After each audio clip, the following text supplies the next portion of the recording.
Ouais, ben on est le samedi, le 16 avril. Pas une date importante, là. Pas une date importante, mais c'est la veille de Pâques. On a le vendredi saint, on prend une pause, on fait Pâques. Hein? C'est à peu près comme ça. Hein? Il se passe pas rien. Y a-t-il quelque chose de spécial le samedi? Samedi de Pâques, je sais pas. Ah, demain matin, la journée de Pâques, ah, j'ai presque le goût de vous emmener voir l'eau. Mais c'est peut-être. Je vais aller voir aujourd'hui. J'ai de l'eau de Pâques ici où je vais voir ma source. Pas de ça. Hey, mais là, on enchaîne, hein, parce que là, on va parler des restos qui ferment.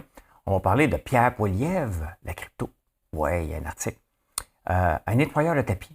Les vents. Hein? Connaissez-vous Assel McAllen? Le chocolat, combien vous dépensez? J'ai des chiffres. La Russie, l'Ukraine, l'inflation et le bio. Très intéressant. L'insolite, j'aurais pu faire un show juste sur les insolites. J'ai pris une pause, parce qu'il y en avait pas mal. Je vous parle d'un nouveau projet qui sort aujourd'hui, que j'attends depuis des mois. J'ai hâte de voir comment ça va fonctionner. Le mot du jour. Le mot du jour. Ah oui, il y a un mot. Dans le Figaro, il y a toujours un mot qu'il faut que j'aille googler. C'est peut-être moi qui est cave. Mais des fois, je me dis, des fois que tu n'oses pas poser la question. Hein? Parce que des fois, c'est la bonne question, ça veut dire que personne n'ose la poser. Fait que voilà. Je vous parle d'ail en général. Le pétrole, oui, on va vous parler de pétrole. Ben, on s'entend, là. Il y a quelqu'un qui vient de me dire, tu fais tout le temps, je me moi. Fait que là, je dis on. Mais je suis tout seul. Allez, on passe ça. Vous faites un like? C'est le moment. L'actualité vue par un entrepreneur.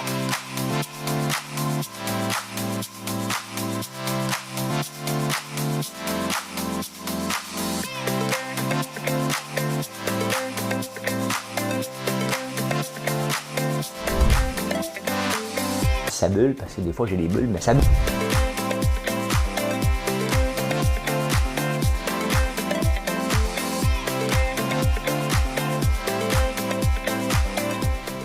Essayer de faire un spectacle. Des fois, je me trouve bizarre. Ça vous Des fois, je me trouve bizarre. Je regarde l'intro, puis à chaque fois, je me trouve weird. Je me trouve un peu bizarre. C'est comme ça. C'est comme ça. La chanson du jour aujourd'hui, je la trouve complètement niaiseuse. Je cherchais une autre chanson, puis je suis tombé sur celle-là. Je l'ai déjà chantée plusieurs fois, vous la connaissez. Mais c'était un One Hit Wonder québécois. Et je vais vous chanter ça. Je vais vous chanter ça. C'est bizarre. On passe ça. Madame Cahouette. Il te change un orage en arc-en-ciel, la la la la. Il te change une pluie en un soleil, la la la la. Il s'habille de blanc pour nous, le cœur de mon pays, le cœur de mon pays. Je suis seul à la maison, ça paraît-tu? Je l'aime, mon pays, je l'aime.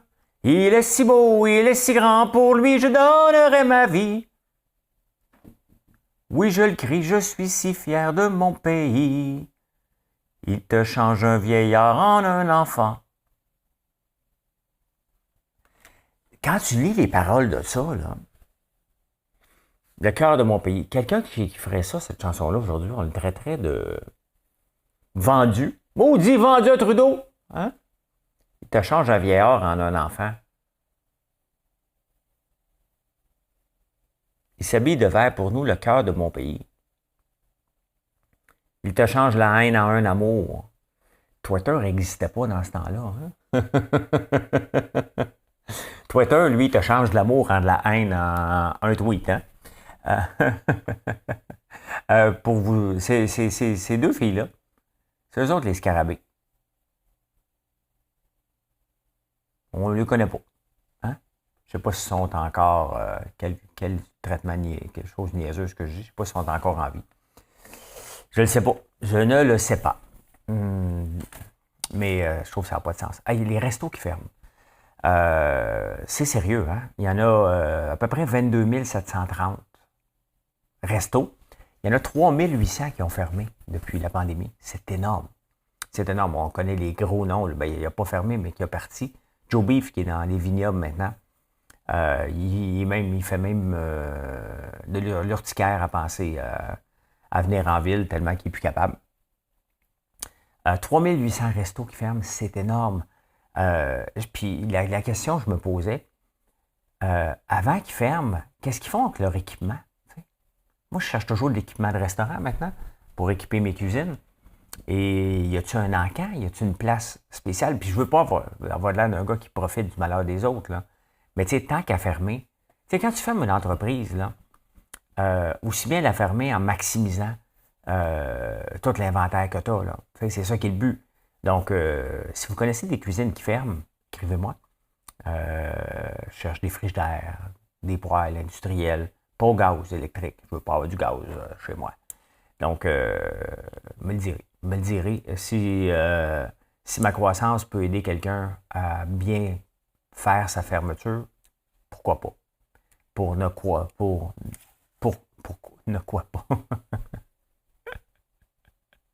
Je chante au gars dans un super presque parfait qui avait dit Pétrus, hein? Je veux pas parler. Pourquoi ne pas? Ben oui, c'est ça. Quand j'ai vu la statistique hier, je me suis dit, ben écoutons, c'est 3800 cuisines, 3800 équipements qui ne savent peut-être pas quoi faire parce que, tu sais, c'est un équipement de restaurant, puis il y a des restaurants qui ferment, il n'y en a pas beaucoup qui ouvrent. Donc là, tu penses être pris avec ton équipement, puis tu aimerais bien ça, être capable de le revendre, ben, je suis acheteur, tout simplement. Hein? Il y en a d'autres comme moi qui sont peut-être acheteurs, donc dites-le que vous avez de l'équipement. T'sais. C'est un moment triste à passer une vente d'entreprise qu'on n'a peut-être pas voulu, que c'est pas la fin qu'on voulait, parce que, tu sais, une entreprise a toujours un début et une fin. Peu importe, là, c'est peut-être dans 25 ans, 30 ans, dans 3 générations, mais toute entreprise a une fin à un moment donné. La preuve, il n'y a pas beaucoup d'entreprises qui existent depuis le début de la Confédération. Hein? Il y en a une ici, une seule, la B. Hein? Donc, voilà. Pierre Poilievre, ça, je vais en parler quand je vais parler de crypto. Hey, je suis tombé sur un article au Washington Post. Il y a un nettoyeur de tapis, un gars qui travaille la nuit, qui nettoie les tapis dans les grands buildings. Et il a dû parler un moment donné avec quelqu'un et un autre, puis il doit avoir bien des langues. Le gars parle fluidement, hein? 8 langues. Il comprend très bien 21. Il en parle 27. Donc, il est capable de parler 27 langues avec l'accent parfait de la langue. Et c'est pas moi, hein? Moi, j'ai toujours voulu apprendre. Bien entendu, Georges est arabe. J'ai toujours voulu apprendre l'arabe. Impossible. L'espagnol, je suis capable de le barigouiner. Je suis plus capable. Je suis capable de le comprendre un peu. De le lire, ça va. Avec Google une fois de temps en temps. Hein? Ben, même en lisant Le Figaro, des fois, j'ai Google à côté de moi. Bon, Mathieu Bock-Côté va dire que je suis un tarlat, là. Mais ça, on le sait que je le suis. Ah oui, le gars parle 27 langues. Il essaie de comprendre comment son cerveau, il assimile, tout simplement. Hein? Hier soir, il y avait des vents. Je ne sais pas dans votre coin. Mais là, c'était des vents. On en a parlé la semaine passée, des vents écornés des bœufs. Là, d'après moi, c'est des vents à éplucher des blé d'Inde. Hein? Ton blé d'Inde est épluché d'un coup. Parce que c'est dur à éplucher des blé d'Inde. Hein? Tu travailles fort, là, surtout la première pluie. Il ventait vraiment, là, ça donnait des coups de vent. Je ne sais pas si des fois des fenêtres éclatent. Hein? Ça prend combien là, de force de vent avec une fenêtre éclate? Je pourrais le googler. Mais le but, c'est de vous jaser. Hein? On vous jase ici. On vous jase. J'ai soif, pareil. Normalement, j'attends quand je parle de la Russie, mais là, j'ai soif. J'ai cassé mon petit bouchon. Et maintenant, il y a toujours un splash d'eau qui revole dans mes lunettes. C'est beaucoup de détails, là, j'admets. J'admets que c'est beaucoup de détails. Ah, OK, il parle de sirop. Ben oui, j'avais un autre petit sujet ici, de sirop d'érable.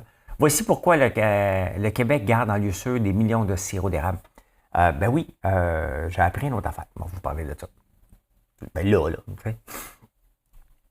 Vous savez qu'il y a une réserve à Louisville et la réserve elle avait baissé beaucoup. Cette année, c'est une bonne saison. Donc, on a eu 4 mauvaises saisons à peu près.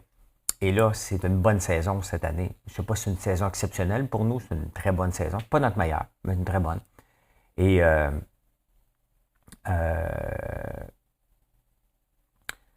là, on a parlé dernièrement et il va y avoir un film. Il y a une séricultrice qui est ressortie du portrait aussi parce qu'elle s'était debout contre la fédération. Ça lui avait coûté 400 000 $ en frais d'avocat il y a quelques années. Et des amendes et tout. Puis finalement, elle a décidé, elle était tellement tannée qu'elle a décidé d'abandonner la production de sirop d'érable. Mais la réserve, quand même, elle va bien. Puis c'est pas fou, la réserve. Hein? Il y a des choses qui sont... Moi, juste éternuer. Vos souhaits, merci. Bless you. Thank you. Je sais pas comment le dire dans les autres langues. Hein. Je suis limité à 2. Là, je sais que vous êtes en train d'écrire à vos souhaits. Je le sais. Oui, bien c'est ça. Ils vont faire un deuxième entrepôt maintenant. Et pourquoi qu'on a une réserve? C'est que les gens dans la section de Montréal, ils commencent à bouillir avant ceux, mettons, dans mon coin à moi. Donc, avant, quand tu arrivais pour vendre ton sirop, c'est sûr que ceux de Montréal arrivaient les premiers sur le marché. Il y avait plus de succès que les autres. Donc, tu sais, il y a des choses très, très bien qui se passent. Mais est-ce qu'on est obligé de le faire dans un cadre de gestion de l'offre? C'est la question que je me pose plus parce que je m'en fous. Mais il y a des choses de très bien qui se fait au Québec. Il n'y a pas juste du mal. Je ne suis pas toujours en train de chialer pour démolir. Je n'ai pas d'agenda. Je parle de ce qui est bien, de ce qui n'est pas bien. Comme des fois, je parle du panier bleu. Il doit être à la veille de sortir une nouvelle version, aux autres. Hein? Tranquillement. Il faut toujours se méfier du loup qui dort. C'est ça? Hein? Ça fait longtemps qu'on n'en a pas parlé, mais ils ont fait des sondages. Ils sont à la veille de nous avertir qu'ils ont des entrepôts un peu partout, puis des milliards vont faire concurrence à Amazon. Honnêtement, tant mieux si ça marche. Pas parce que j'y crois pas que ça ne marchera pas. Là. Hein? De changer un aimant en arc-en-ciel, la la la la. On va fermer ça, je ferme mes fenêtres. Connaissez-vous Asel McAllen? Moi, je ne la connaissais pas, pantoute. C'est une femme de Toronto, née au Québec. Elle a une particularité, elle a 101 ans, elle est directrice de l'aéroport de Toronto. Je ne sais pas si elle est directrice sur le board où elle travaille à tous les jours, elle a des ordres, là. C'est pas marqué PDG. Mais elle a 101 ans. Elle a été nommée là à l'âge de 96.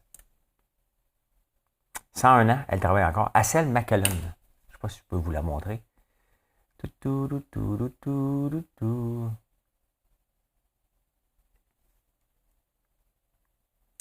Asel McAllen.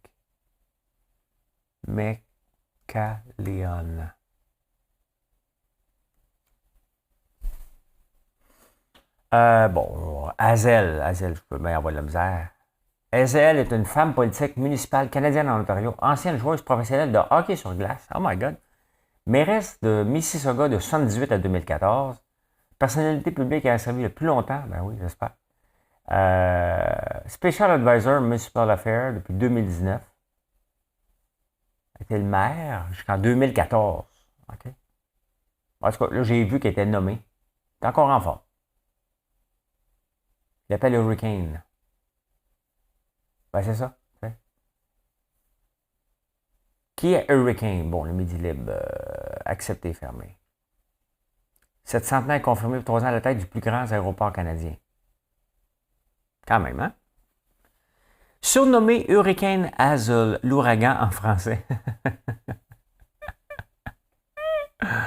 Ils me font rire, les Français. Ils me font rire. Avez-vous acheté vos chocolats pour Pâques? Hein? Je suis nouveau depuis un petit peu après Noël, hein, dans le chocolat. Le budget à peu près en France pour le chocolat est à peu près 35 $, 20 € à peu près. C'est 5 milliards de dollars par année, le chocolat en France. Hein? Et la plupart du chocolat vient de la Côte d'Ivoire et du Ghana. Quand même, c'est un très, très gros. C'est quand même spécial qu'il n'y a pas d'autres pays qui profitent de l'engouement qu'on a pour le chocolat et de la rareté. Donc, le chocolat va coûter de plus en plus cher, comme n'importe quoi. Donc, c'est 5 milliards en France. C'est énorme. Hein? Puis, il y a eu le scandale de Kinder avec la salmonelle. Donc, ça a ouvert des portes à d'autres chocolatiers. Bon, je ne me mettrai pas maître chocolatier encore. Je ne traite pas la fève. Hein? J'achète les pastilles à la place et qu'on transforme par la suite. Là. Mais vous me connaissez. Hein? Ce genre de situation-là, à un moment donné, j'irai voir quand je serai pas mal plus gros. C'est le genre de choses que j'aurais le goût d'aller voir sur place, avec qui je pourrais travailler pour faire du commerce équitable. C'est ma façon. J'aime rencontrer les fermiers, j'aime rencontrer les agriculteurs, comprendre comment ça se passe jusqu'à l'assiette. C'est des genres de choses qui m'intéressent beaucoup, beaucoup, beaucoup. Mais l'autre jour, j'ai parlé de ça, puis Marilyn, qui gère le budget, me dit « On n'est pas encore assez gros pour que je te paye un voyage pour visiter des fermes de chocolat. »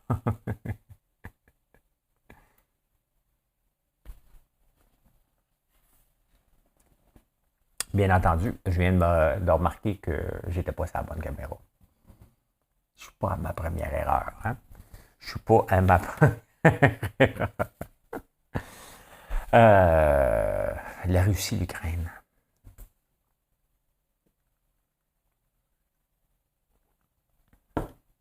La Russie, l'Ukraine, qu'est-ce qui se passe? Bon, ça a l'air que Vladimir Poutine vise le 9 mai. Donc, on est le 16 avril. Donc, il vise à peu près 3 semaines pour déclarer victoire sur l'Ukraine. Pourquoi? Il y a quelque chose, j'ai lu, là. Voici pourquoi il y a eu une affaire en 1945. Le 9 mai 1945, le maréchal William Keitel, commandant des forces armées nazies, signait le traité qui officialisait la capitulation des Allemands à Berlin. Une victoire que l'URSS a payé cher, plus de 26 millions de Soviétiques, la Deuxième Guerre mondiale. Donc, c'est un symbole important en Russie le 9 mai. Et il viserait, il aimerait ça, avoir une victoire le 9 mai. Donc, d'ici 3 semaines. Et pendant ce temps-là, il chicane les pays de l'OTAN et de Washington. Il les met en garde parce que, bon, la plupart des pays ne vont pas combattre, mais ils envoient des armes. Et là, la Russie s'est plaint. C'est un peu comme le MAPAC. Je me plains du MAPAC qui vient trop souvent me voir, puis j'aimerais ça jaser avec eux autres pour qu'on puisse travailler main dans la main, non pas un contre l'autre. Ils m'ont envoyé une lettre pour monter un dossier, pour se plaindre que je me plains. Bon, OK, on s'entend, c'est pas la même gravité, là. Mais ouais, la Russie avertit Washington de faire attention parce qu'il pourrait sévir. J'en profite pour étirer mon cou quand ça arrive, ça. Et bon, en lisant les journaux, bien entendu, j'ai appris un nouveau verbe. Il se russifie. Poutine est en train de russifier certaines zones de l'Ukraine. Donc, il en prend possession. Puis là, il les remet. Il dit, OK, parfait, maintenant, on ne vous attaque plus. Allez à l'école, portez l'uniforme russe, puis la vie recommence. Donc, il russifie des parties de l'Ukraine. C'est comme une amie, à un moment donné, quand j'avais fait une joke bien plate. Une joke de mon oncle à 14 ans. Hein? Ça fait 40 ans de ça. Puis elle m'avait dit, elle s'appelle Manon Rossignol dans le rang. Puis elle m'avait dit, tu désévolues mon pote. Je me souviens comme si c'était hier. Tu sais, une joke, tu penses qu'elle est drôle, là. Hein? C'est une joke de Péninsule. Ouais, une joke de 14 ans, là. Tu parais être brillant, tu sais, celle-là est bonne, là. Hein? M'a l'impressionné. Ça n'a pas marché. Fait qu'il se russifie, il désévolue. Hein? C'est ça un peu. Je suis tombé sur un article sur l'inflation. Quelque chose d'intéressant. L'inflation et les dommages collatéraux. Et honnêtement, ben c'est plus qu'intéressant, c'est un cas. Le bio, hein? Je vous ai souvent parlé du bio, de faire attention, d'investir trop en bio. Pourquoi? Parce qu'en France, c'est pas que c'est contre. Moi, je suis plus pour l'agriculture. On respecte l'environnement. On achète à proximité. Et, mais le bio à tout prix, pas nécessaire. Une banane bio, là, elle est plus bio rendue ici. Là, elle n'est pas venue à pied, en cheval, en Cadillac. Là, donc, elle perd un peu d'efficacité biologique, là, si tu veux, mon avis. Là, et il faudrait bien prouver que les pesticides ne passent pas à travers la peau. Bref, on est ailleurs. Hein? Parce qu'une peau de banane verte, là, c'est dur en tabarnouche. Hein? Et techniquement, elle veut grandir, donc elle expulse. Il faut juste choisir nos batailles de bio. Hein? Mais en France, les fermes bio commencent à en arracher, il y en a trop. Donc, tu produis du lait bio, donc ça coûte plus cher à produire. Et qu'est-ce qui arrive? Tu le vends comme du lait normal parce qu'il n'y a plus Il n'y a plus assez de gens qui achètent de bio. Il y a comme un marché saturé. En Angleterre, ce qui se passe, puis j'imagine que ça se passe ici aussi, mais les chiffres sont là, c'est que les gens n'achètent plus de bio, parce que bio, mettons, un lait bio va te coûter 7 piastres au lieu d'un lait ordinaire. Mais là, avec l'inflation qui monte, la peur des taux d'intérêt, bien, les gens n'achètent plus de bio parce qu'ils disent « Ouais, on va faire un autre choix ». C'est là qu'on est rendu. Hein? Quand tu es rendu à dire « Ouais, OK, je ne vais pas mourir. » 98% des gens dans la planète ne mangent pas bio et ils ne meurent pas. Ben, je vais piler sur mon orgueil parce que le lait à 3 piastres. Donc, c'est surtout le lait et les fromages bio en ce moment qui mangent une claque en Angleterre. Je ne sais pas, je n'ai pas les chiffres ici. Je ne sais pas si on en parle ici. C'est parce que la plupart, moi, l'agriculture m'intéresse beaucoup. Mais on n'en parle pas beaucoup ici. Fait que je trouve souvent des articles sur l'agriculture ailleurs qu'ici. Donc, parce qu'on en parle, en... Je vais barrer mon... On en parle en bien. Et ici, quand on parle de l'agriculture, c'est souvent l'UPA qui en veut plus, des producteurs qui en veulent plus. On ne parle pas de la vraie vie rurale. On ne met pas les agriculteurs tant en avant. Hein? On parle surtout de leurs problèmes et non pas de leurs succès. Et il y en a des problèmes, mais il y en a des succès aussi. Puis il y a des choses qu'on peut faire pour améliorer l'agriculture, de parler des bons coups, vers où on s'en va. Hein? Vers où le marché devrait aller dans 4-5 ans. Et c'est pas de faire de l'avoine, du maïs puis du soya. Il faut regarder différentes choses. Est-ce que faire du bio, c'est bien? On le sait que le marché du bio est encore en croissance ici, mais il va avoir un plafond à un moment donné. Hein? Donc, il faut toujours faire attention. Est-ce qu'on atteint? On est sur la montée? On est encore en mode croissance, puis on est au tout début? C'est à vous autres de le juger si vous venez dans le bio. Et je ne dis pas de ne pas faire du bio. L'ail que je fais est bio. Mais il faut juste le mettre dans une optique puis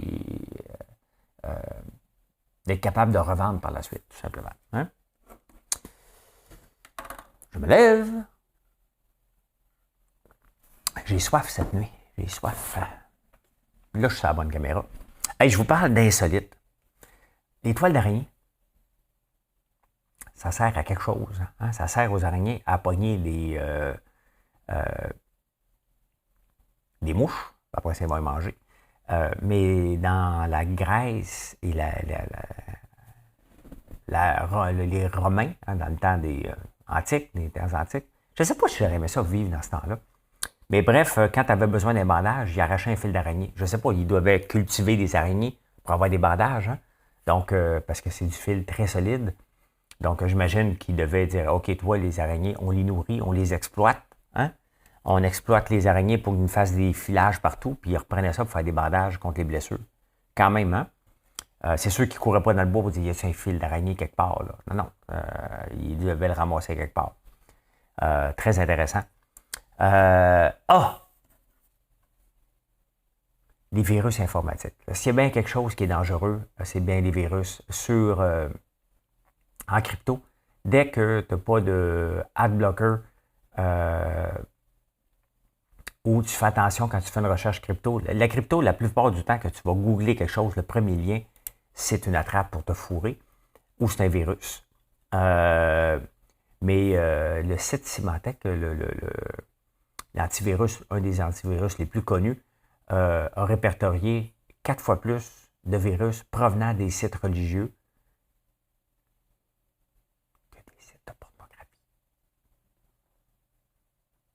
Donc, si c'est un virus sur ton ordinateur, les chances que tu sois religieux sont plus élevées que tu sois un pervers. Ben oui, pas un pervers. C'est pas parce que tu vas voir.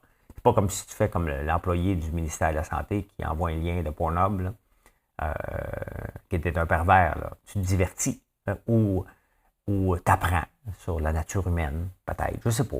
Je n'ose pas faire un sondage. Et pas de vos réponses. Hey, l'inventeur des Pringles, il est mort en 1996. Et lui, son souhait, c'est que ses cendres soient mis dans une boîte de Pringles. Tu sais, les chips Pringles, hein? Ben, il est décédé comme tout le monde. Hein? On va tout passer par là. Et ils ont arrêté au dépanneur quand ils sont revenus. Et le seul dilemme, il en riait un peu, là. Il était triste, mais à un moment donné, ils ont demandé quelle sorte de chips. Fait qu'ils ont vraiment acheté, je ne sais pas si c'était sel et vinaigre, les préférés. Moi, ce serait ça. Mettons que je serais l'inventeur de quelque chose, là, j'irais soit dans l'érable ou sel et vinaigre. C'est pas mal dans ces eaux-là. Fait qu'ils ont, ces cendres sont dans une boîte de Pringles. Hein? Quand même. Quand même. En crypto, aujourd'hui, j'attends que ça fait quelques fois que je vous en parle, mais j'attends Kinetic Money, Auto-Repaying Loan. Il y a quelques sites maintenant qui offrent ça, j'ai hâte de le voir parce que c'est sur le réseau Terra, un des réseaux que j'adore. Donc, il y a 4-5 plateformes maintenant qui offrent ça, des prêts qui se repayent tout seuls. Donc, est-ce que tu fais du leverage? Comment ça va fonctionner? Ça va être disponible à partir d'aujourd'hui, donc j'ai hâte de voir ça. 22 heures UTC. C'est quoi ce 22 heures? 22 heures UTC. Eastern Time. Eastern EST. Bon. 18 heures samedi à Villeray. Samedi? Ah, OK. Samedi soir. My God. À samedi soir, ça va sortir. J'ai hâte de voir comment on dépose du collatéral, on emprunte et on enjoy. Ça se repaye tout seul. J'ai hâte de voir comment ça fonctionne, tout ça. Donc ça, c'est à partir d'aujourd'hui, 18 heures. Il y a beaucoup d'innovation. Est-ce que ça veut dire qu'ils vont être là dans le temps?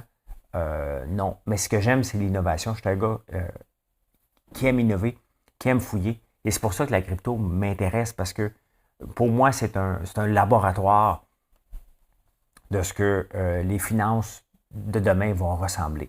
Quand je vais être à la retraite, mettons, là, quand je vais recevoir mon chèque de retraite, moi, le prendre à 70 ans. Ouais, ça va être plus payant.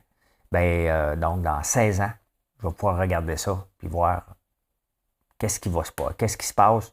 On va l'avoir vu, puis ça va être modifié plusieurs fois, mais on s'en va vers quelque chose qui est intéressant. C'est pas là encore pour tout le monde, là. C'est vraiment des early adopters, donc que j'aime être à l'occasion, donc des guinea pigs. Mais voilà. Autre chose en crypto, il y a Pierre Poilievre qui a fait un article dans Le Droit, parce que Pierre Poilievre a parlé des cryptos. Et là, une journaliste qui ne comprend rien de la crypto a dit que Pierre Poilievre, c'était le démon en personne, parce qu'elle comparait la crypto avec Quadriga, le scandale qui était, comment ça s'appelle déjà? Le docu Crypto Parano sur Netflix, hein, avec le scandale. Il y a des centrales comme Binance. Ils ne se pousseront pas avec notre argent, mais on le sait qu'on peut se faire voler nos clés privées, mais il y a des façons de s'assurer qu'on ne s'est fait pas voler. Donc, elle fait un article en comparant Pierre Poilievre et le scandale, qui est deux choses complètement séparées. Là, hein? C'était au tout premier, il y a 5 ans, la crypto, là, on était encore au premier balbutiement, puis il y avait encore des crosseurs un peu partout.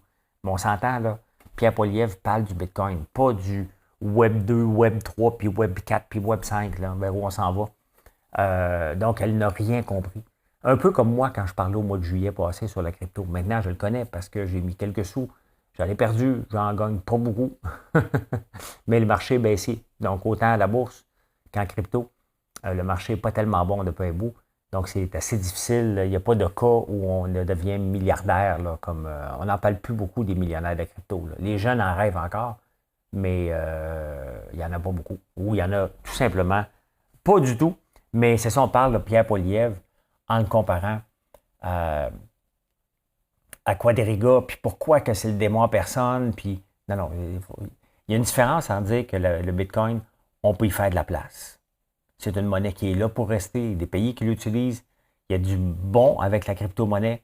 Comme souvent, là, j'essaie de vous présenter à l'occasion des choses très négatives pour vous mettre en garde et des choses très positives pour vous tenir un œil allumé. Si on a des placements à faire, bien, la meilleure façon, c'est d'être informé. Après ça, vous prenez vos propres décisions qui sont peut-être pas aujourd'hui ou demain, mais dans un horizon de 1 an, 2 ans, peut-être 4 ans, 5 ans. Bien, c'est comme ça. Quand on cherche des bons placements pour avoir des rendements supérieurs à la moyenne, Il faut regarder qu'est-ce qui existe un peu partout. Donc, c'est ce que je m'amuse à vous donner, mais de comparer Pierre Poilievre, alors que je ne suis pas trop d'accord avec la plupart de ses politiques, mais de faire semblant que la crypto-monnaie n'existe pas, c'est d'être hypocrite aussi de la plupart des gouvernements ou des banques centrales. C'est là pour rester. Est-ce qu'on a besoin de mettre de l'ordre là-dedans? Ben oui, ben oui. Mais un coup que le gouvernement va rentrer dedans, au moins il va avoir de l'ordre. Entre autres, qu'on ait un nom accroché avec le portefeuille, ça va être un petit peu plus simple que d'essayer de se cacher puis de voler les gens. Donc, quand ça va être obligatoire, je pense que la crypto va être pas mal plus intéressante perso. Perso, je pense ça. Hein? Hey, le mot du jour. Le mot du jour, autarcie, je suis tombé là-dessus. Hein? Autarcie, c'est un état d'un pays qui se suffit à lui-même, économie fermée. Parce qu'on parle souvent de l'achat local. Hein? Même le gouvernement vient de faire conçu au Québec. L'autarcie est un système économique d'un territoire géographiquement défini, d'une région ou d'un État habité par des acteurs économiques qui peuvent suffire à tous leurs besoins et vivent seulement de leurs propres ressources. Ça, c'est l'autarcie. Donc, il faut faire attention aussi parce que le pays le plus autarcique possible, je ne sais pas si ça existe, c'est la Corée du Nord, hein? Fermé sur lui-même, et c'est un des pays les plus pauvres. Si on est autarcique, je vois que ça, là. Vous comprenez le principe? C'est pauvre. La mondialisation est là aussi parce qu'on vend nos denrées, on vend nos forces à quelqu'un d'autre, on achète nos faiblesses. Hey, si je suis en conférence, c'est là que tu as... On achète nos forces, on vend nos forces, on achète nos faiblesses.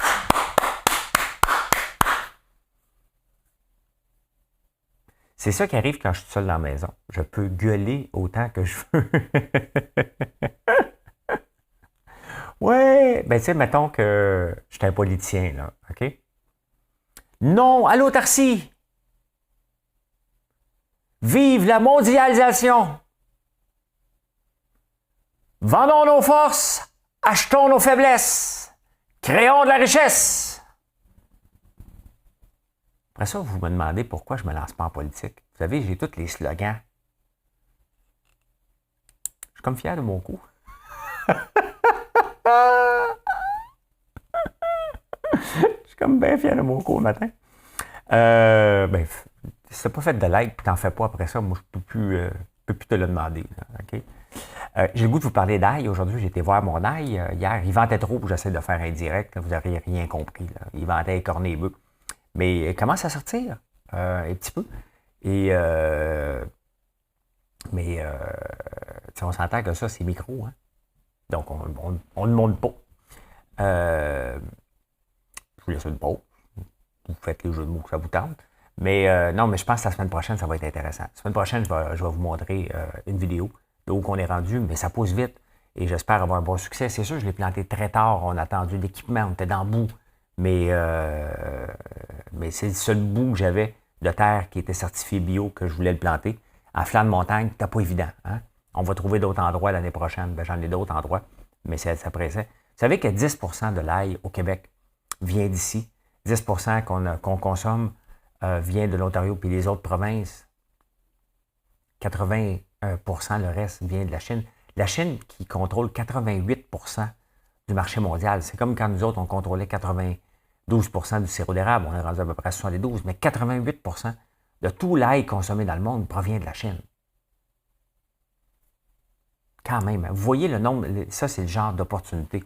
C'est sûr que l'ail de la Chine coûte pas cher. Est-ce qu'on doit faire une guerre de prix avec la Chine? Pas nécessairement. Hein?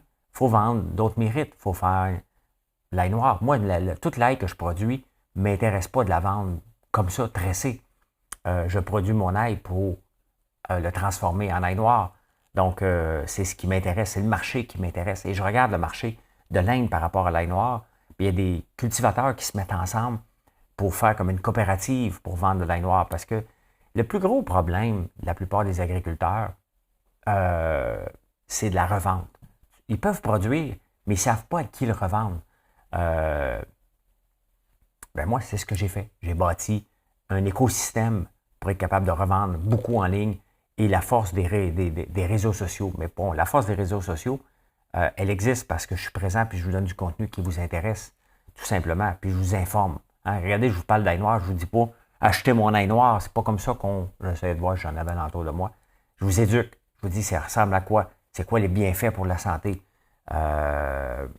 et comment on peut créer de la richesse, non seulement en faisant de l'autarcie, ou en l'exportant, notre ail. Donc, est-ce qu'on va se battre contre l'ail chinois? Non. Mais regardez le potentiel. Au lieu de faire planter des céréales qu'on va se battre contre les marchés internationaux, seulement 10%. On a de la misère à trouver de l'ail du Québec. Donc, si vous êtes agriculteur, pensez à ça. Hein? Quand même, là. Hein? C'est une culture quand même qui grandit vite. Il y a 280 producteurs, à peu près, mettons à peu près 300 au Québec, peut-être plus. Et ça grandit parce que des gens en parlent. Je suis nouveau là-dedans. Là. J'en parle parce que j'ai le goût d'en parler. Parce que j'aime l'ail noir. Je n'aime pas l'ail, mais j'aime l'ail noir. Donc, voilà. J'ai hâte de la récolter. J'ai pas hâte de sarcler entre les rangs. Il va falloir qu'on trouve des gens pour aider, là, mais j'ai hâte de la récolter. Vous savez, ici, c'est un moratoire sur les puits de pétrole. On n'en fait plus de puits de pétrole, pas de gaz de schiste, rien. Quand Biden est rentré aux États-Unis aussi, il avait dit non, on n'en fait plus. Mais là, à cause de ce qui se passe en Russie, il n'est pas con, puis il dit bon, écoute, on a besoin de pétrole, on dépend trop de la Russie, fait qu'on va rouvrir les valves maintenant pour avoir des nouveaux puits de pétrole. L'affaire, c'est qu'il risque de nous en exporter pendant que nous autres, on dit non. Ça, c'est pas créer ça, c'est créer de la pauvreté. Hein? Parce que on prend notre argent, on l'envoie aux États-Unis pour acheter du pétrole parce qu'on ne veut pas avoir celui juste de l'Alberta. Souvent, on a les pipelines plus près de New York que ceux de l'Alberta. Donc, on prend le pétrole le plus proche. Et celui de l'Alberta est sale, est plus dur à raffiner que le gaz de schiste. Donc, les États-Unis rouvrent les valves en ce moment. Et ils ne sont pas fous. Ils disent, écoute, les redevances avant, ça faisait 100 ans que les redevances sur les puits de pétrole étaient de 12,5 %. Ils montent à 18,75 %. Donc, non seulement ils vont suffire à la demande mondiale, ils vont augmenter, ils vont créer encore plus de richesses, et le pays va s'enrichir. Le but n'est pas de polluer plus la planète. La planète, elle utilise déjà un paquet de pétrole. Bien là, on peut tabler en ce moment sur le gaz éthique. Hein? Autant soit-il, peut-il éthique. Des drôles de phrases dernièrement, là, mais c'est fantastique d'entendre ça par la suite. Tu peux le réécouter en boucle. Hein? Eh bien voilà comment j'ai vu l'actualité. Hein, ce beau samedi 16 avril. Qu'est-ce que je fais aujourd'hui? J'écoute du Netflix ou du Prime ou du Crave ou du Disney ou du Apple TV hein? Ou du YouTube. Je vais chercher du bois, mais je vais prendre une journée un petit peu plus relax. C'est rare que j'en prends. Je vais être ici, bien entendu, près de la boutique. À l'occasion, si vous venez dans le coin, c'est sûr, quand je vais être parti chercher du bois, je ne serai pas disponible. Mais autrement, je vais être prêt. La boutique est ouverte aujourd'hui, demain. Au 1270, montée Sainte-Madeleine, de faire un tour. Je vous souhaite une excellente journée. Merci d'être là.